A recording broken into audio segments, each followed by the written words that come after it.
কিছুই চাইনি তোমাকে ছাড়া, কিছুই পাইনি শুধু তোমার দেওয়া কষ্ট ছাড়া।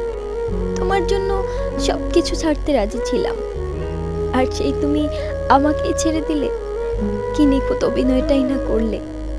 ভালোবাসার নামে মিথ্যে ছলনায় আমাকে ধোঁকা দিলে, যার জন্য পুরো পৃথিবীর সাথে যুদ্ধ করতে প্রস্তুত ছিলাম, আজ তার কাছেই হেরে গেলাম। পরিবারের এত বকা খাওয়ার পরও, সবার কাছে এত অপমানিত হবার পরও তোমাকে ছেড়ে যায়নি।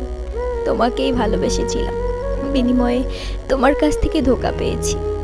কিভাবে পারলে এত সহজে বদলে যেতে? একবারও মনে পড়ে না আমার কথা? মনে পড়ে না আমার সাথে কাটানো মুহূর্তগুলোর কথা? মনে পড়ে না আমাকে দেওয়া সেই ওয়াদাগুলোর কথা? কিছু কথার শেষ হয় না কখনো। ভালো থেকো আমার সেই বদলে যাওয়া প্রিয় মানুষ।